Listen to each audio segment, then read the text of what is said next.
The blue moon hung like a pale coin over Valera, tilting the world into long shadows and impossible color. From the observation hatch, Salana watched the planet breathe.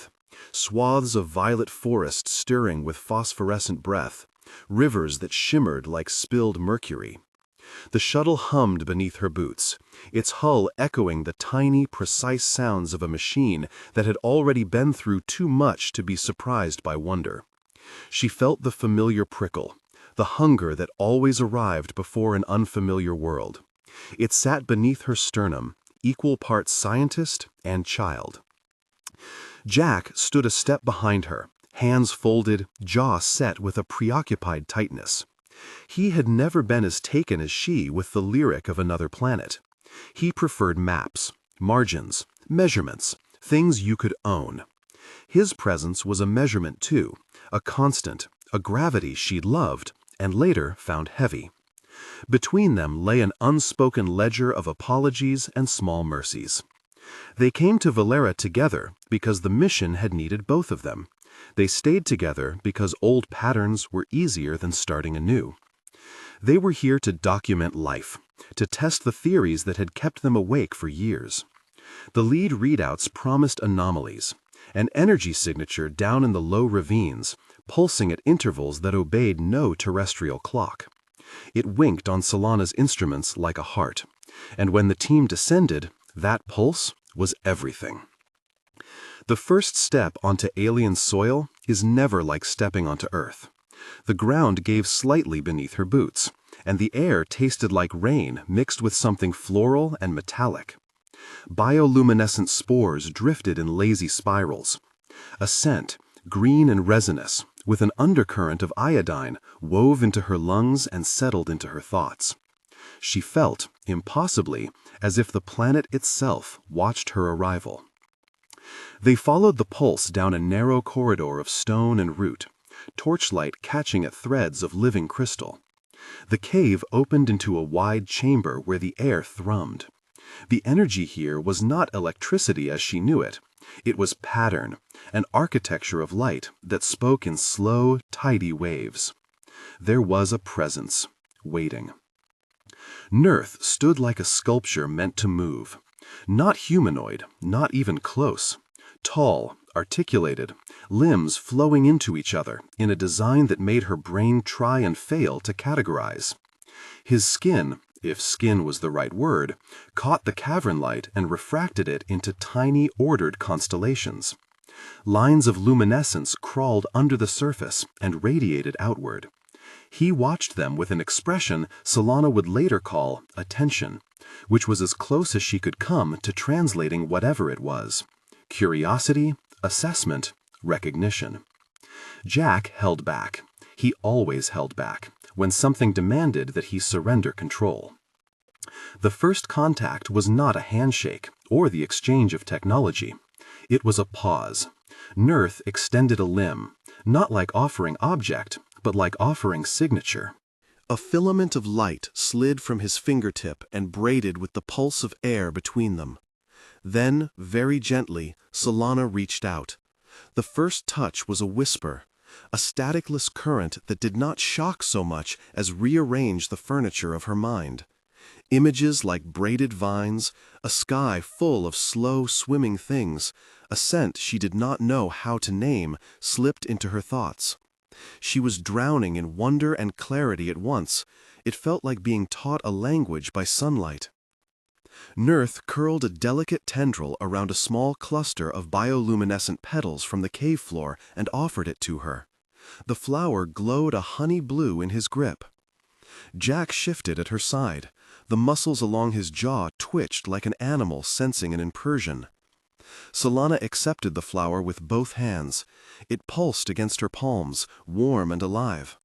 For a moment she thought of the absurd little traditions they had kept during long missions, paper talismans, silly charms, and laughed softly at the private ridiculousness of accepting a gift from a thing that had no apparent concept of private. She pressed the blossom to her chest because she didn't know how else to say thank you. Days blurred into a rhythm neither wholly alien nor family. Salana spent hours at the cavern's edge, her notebook filling with observations that read like poetry. Spectra of color made manifest as touch, a choreography of light that seemed at times intentionally didactic. Nurth responded with gifts, small luminous seeds, a chorus of harmonic vibrations that felt like a child's song, and with a patience that made the world slow. Their bond grew in the quiet ways bonds grow, shared routines, the theft of time, the mutual lowering of arms. Nurth learned to modulate his patterning to match the cadence of her breathing. Salana discovered that certain touches, a palm to a tendril, the tilt of her head, elicited vivid cascades of images. Through those images, she saw how Nurth tended the cave, how he listened to the rock, to the water, to the pulse underneath Valera's skin. He was guardian and steward, not pet or prisoner, and his dignity lingered in the way he withdrew when she took too much. Jack watched all of it with a tight, shrinking look. He would stand in the tunnel mouth while she worked, arms folded, eyes tracking her hands like a surgeon's. Occasionally he would ask a technical question, the kind that marked him present without being present. Salana answered, exchanged glances with him, pointed things out. For days he remained marginal, both by Salana's choice and by a tacit exclusion that settled into the cave as easily as cup rings on a table. Jealousy is a slow erosive. It begins as a shadow and uses months to become a wound. At first, Jack's irritation was small. A trimmed note left in her bunk, a calculation withheld until she asked for it twice, a sarcastic remark about playing diplomat to a rock. Salana watched it and tried to name it for both of them. She spoke once, gently, about inclusion. He nodded. It calmed for a night. Then it came back, sharper. He began staying up, testing the equipment when everyone else slept. Salana would hear the small metallic sounds through the hull, the discreet rearrangement of trust into something like control. Once, she caught him pausing at the cave entrance, a hand resting on the harness that controlled the containment field. The gesture itself was nothing remarkable. It was the way his knuckles whitened, the way his lips pressed together, that suggested an intention tightening into plan. If Jack's problem had been merely professional, it might have been contained. But jealousy loves the shape of the heart. It takes root there and feeds on imagined slights. He told himself he was protecting the mission, protecting what belonged to human knowledge.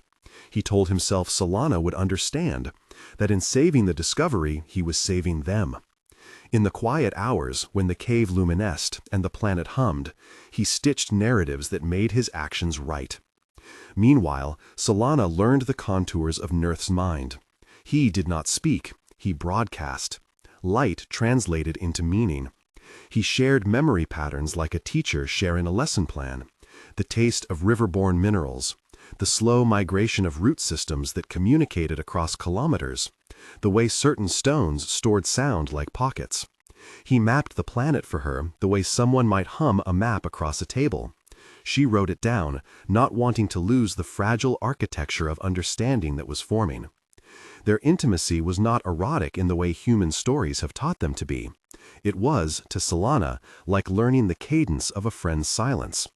Yet there were moments, tender, profound, that vibrated at a frequency that had none of the plain words she and Jack had once used. Once, as Nurth showed her a pattern of light that meant trust, her hand brushed his torso, and the whole cavern echoed with a single long note, like a bell struck beneath water. The sound made her dizzy with a kind of fear she had not named before, the fear of losing boundaries because the world had given her something it wanted back. Jack read the moments he saw as theft. He had loved Salana with hard edges. For him, love was a ledger. To see her altered by something beyond his calculation worried him. Ownership is often dressed up as protection. He told himself it was protection, and, by the time he found a way to make that protection reality, he no longer had the luxury of asking whether it was right. The first act of sabotage was small. He rerouted the shuttle's long-range recorder for a night and misfiled a set of spectral readings. To anyone else, it looked like human error. To Salana, who noticed the gaps in the pattern only after Nurth died, would that be the sentence? No, Nurth did not die, but the deception was a fissure.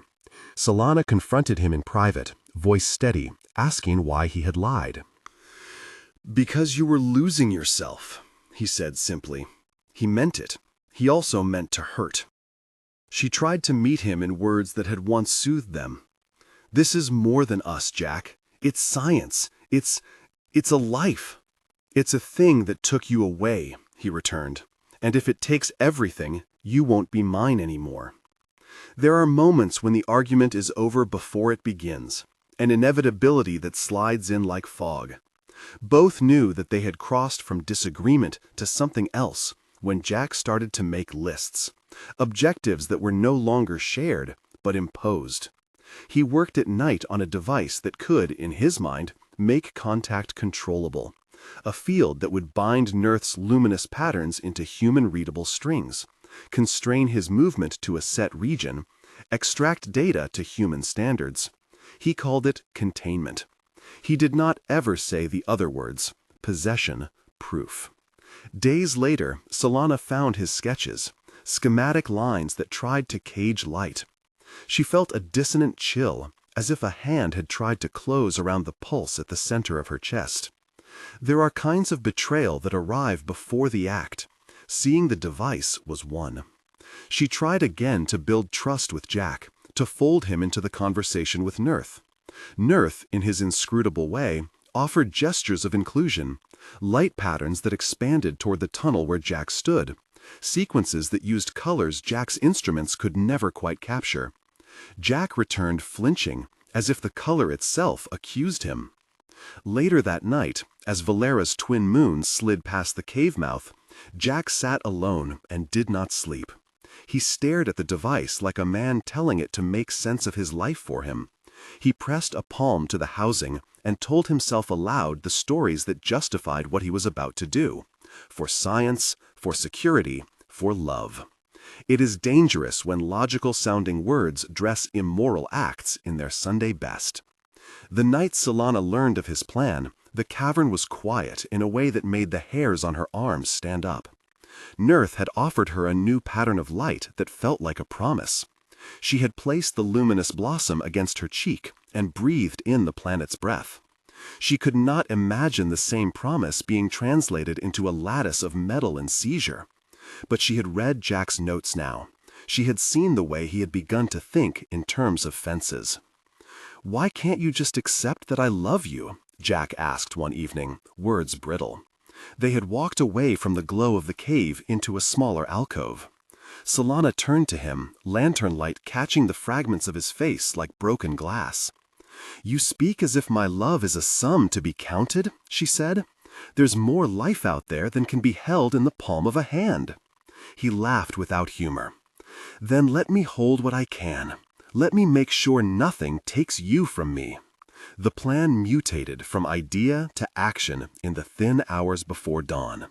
Jack calibrated a pulse, a net, terms he used tucked behind professional language.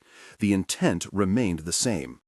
He thought he could capture the moment and make it legible.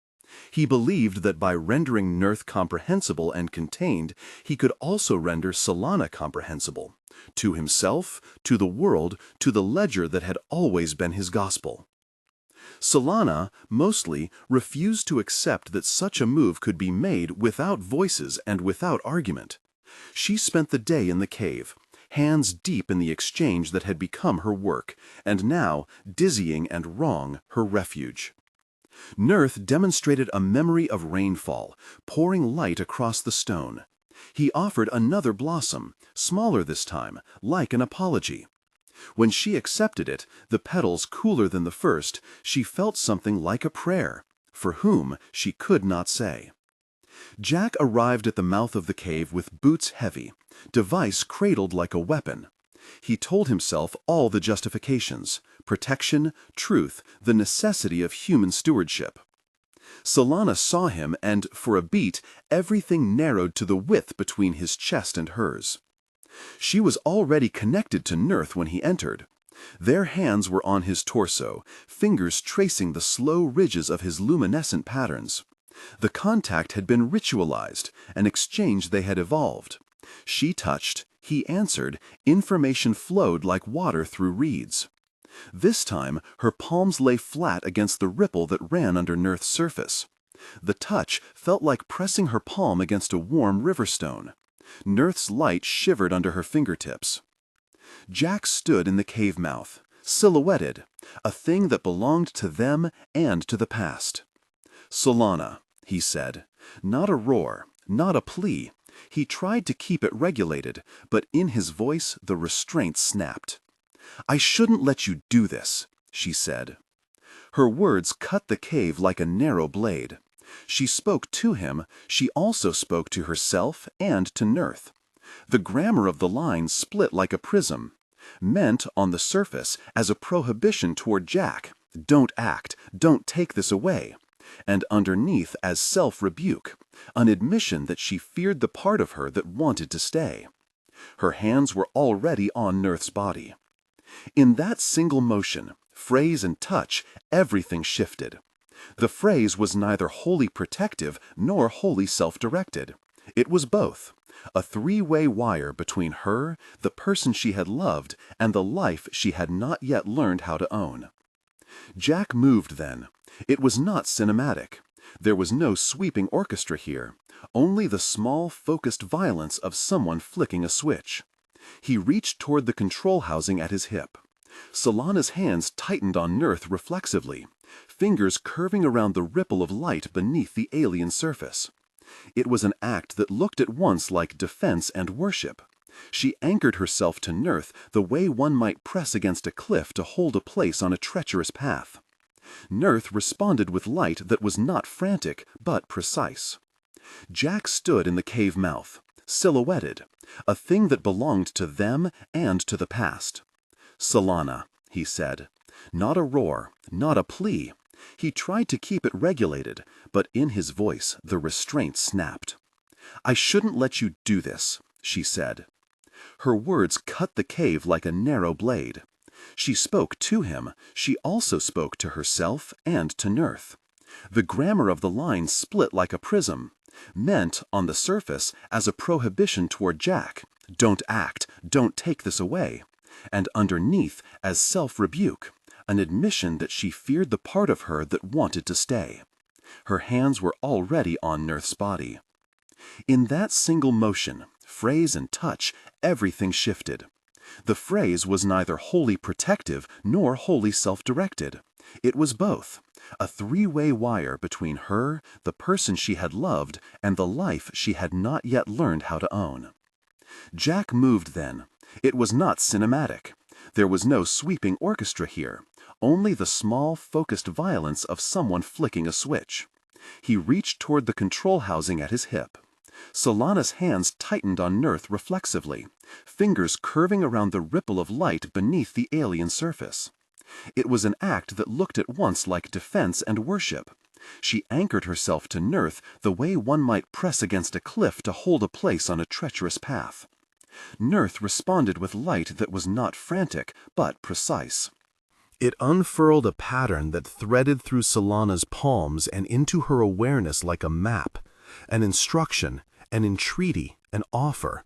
It said, in light, the equivalent of hold and do not let go, but also something like understand.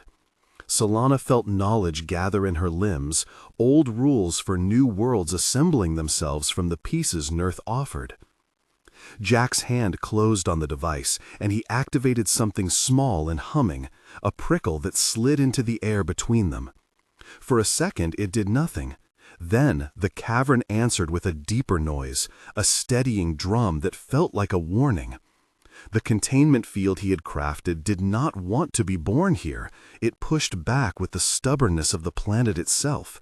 He increased the activation, expecting the machine to make compliance inevitable. Salana cried out, a sound that was not quite a scream and not quite a command, as the air around them thickened. The light beneath her palms recoiled and then surged into a pattern that spasmed across Nurth's form. The device's hum thickened into a harmonizing frequency that folded Nurth's lights into themselves. For an instant, things felt like they might break, the human contrivance against an ancient, organic mind. Nurth's tendrils tightened around Salana's wrists with a pressure that was neither possessive nor hostile. It was a stewardly clamp, meant to steady rather than to bind.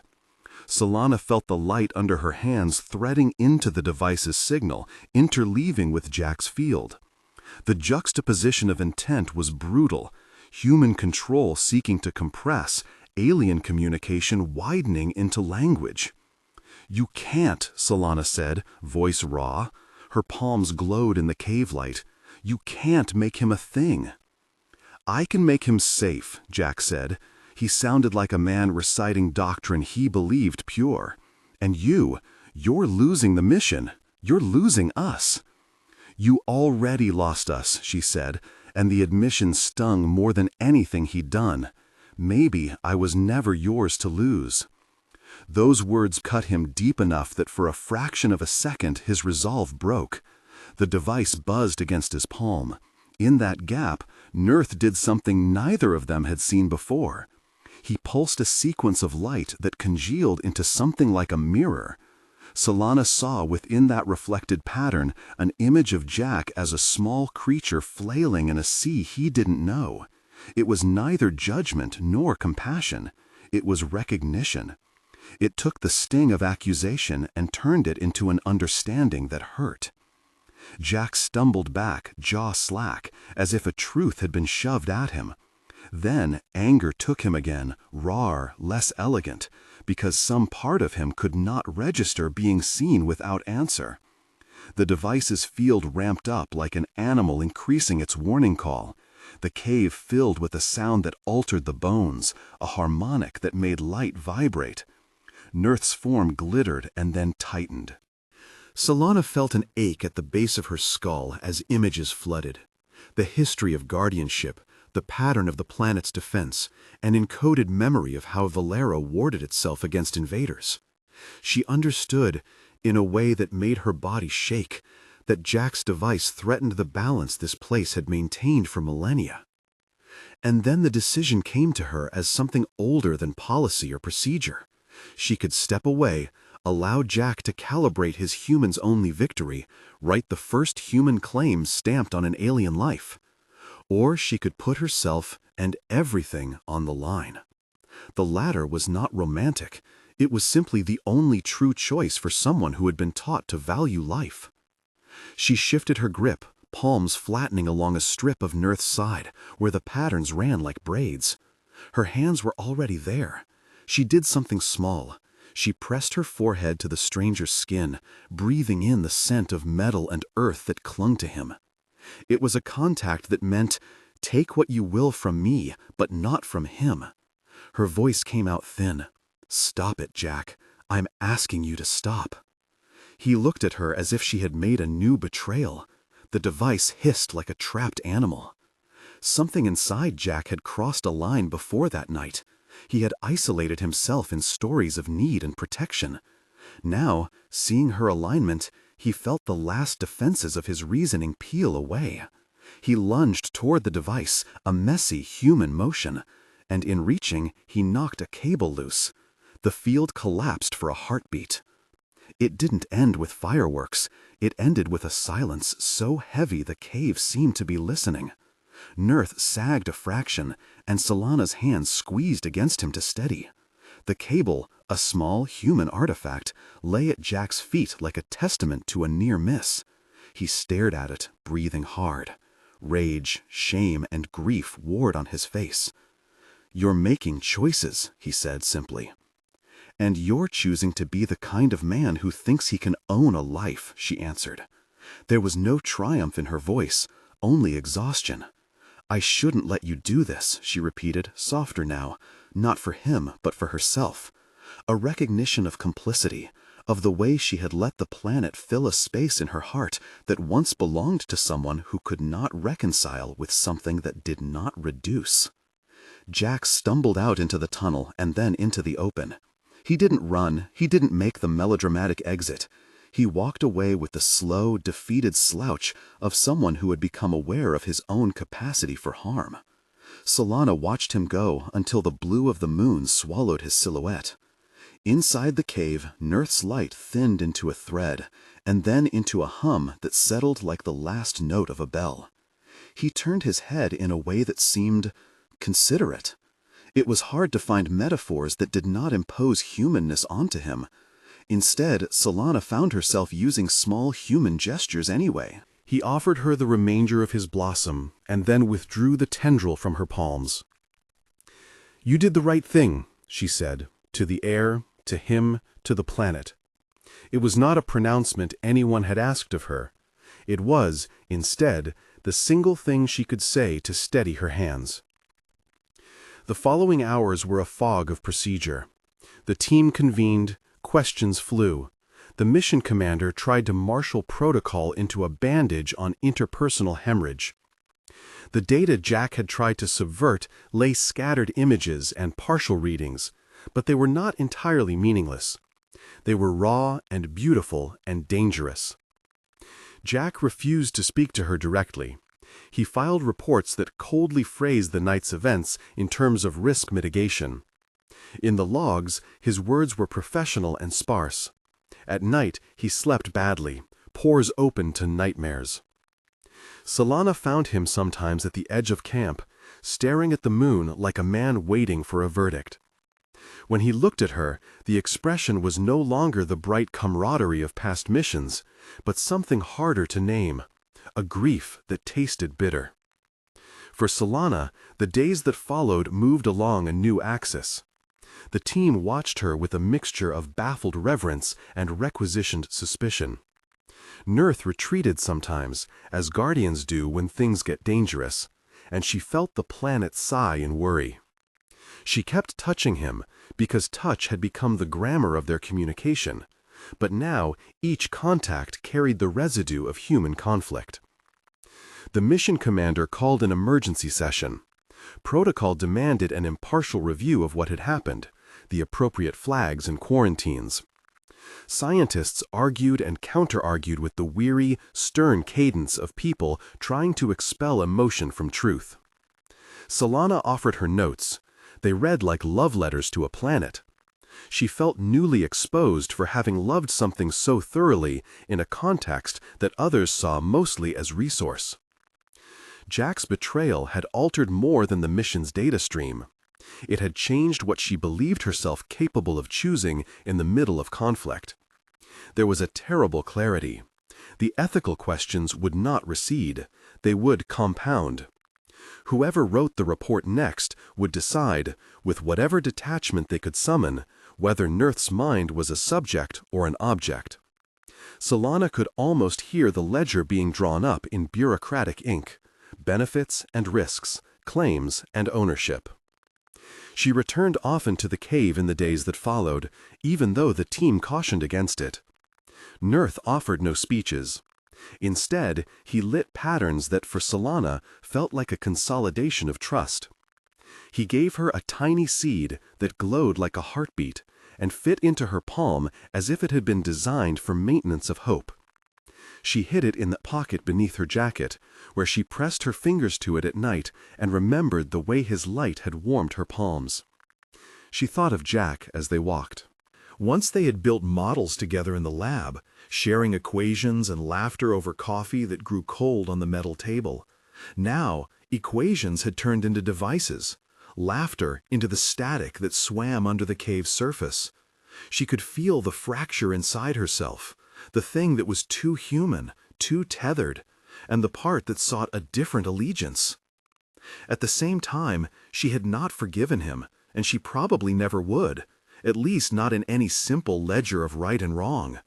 Betrayal leaves a shape in a person, makes them unexpected anew. Jack, in his clumsy, desperate way, had acted out of what he saw as devotion. To punish him without understanding the small, hungry arithmetic of his need felt weak. She understood that accusing him in court or in private would not reconstitute what they'd shared. The mission itself had been altered, not by machines, but by the way human hearts respond to the unclassifiable. The last image before they were evacuated to the shuttle for a debrief was of Nurth standing at the cave mouth and letting the planet carry him in its whisper. He pulsed one last sequence, not a goodbye, but something like a covenant.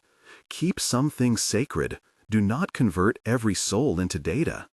Salana understood and felt the cave's bones settle under her feet. Outside, the blue moon watched without judgment.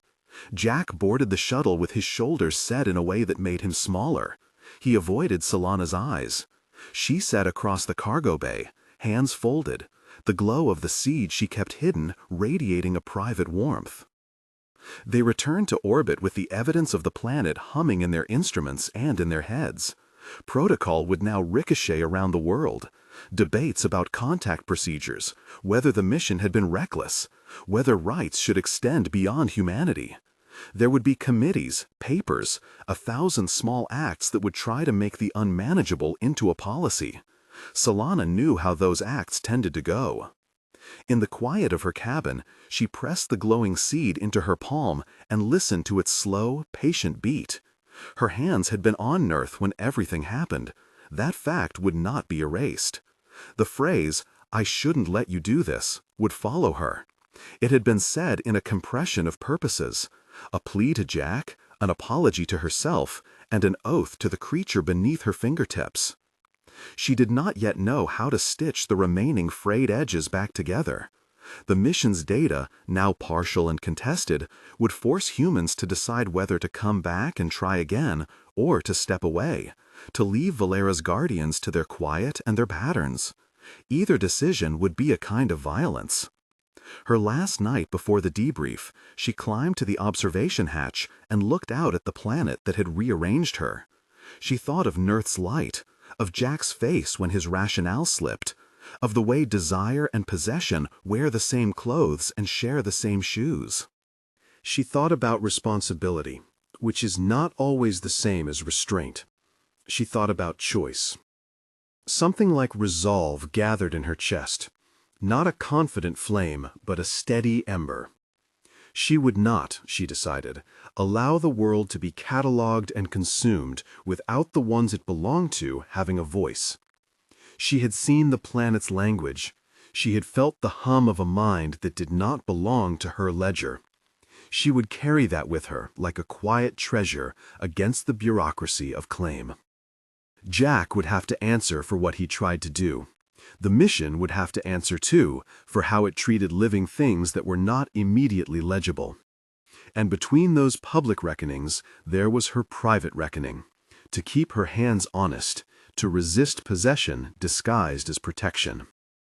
As the shuttle cut a quiet path through the dark, bearing them away, the planet diminished into a blue bruise and then a coin.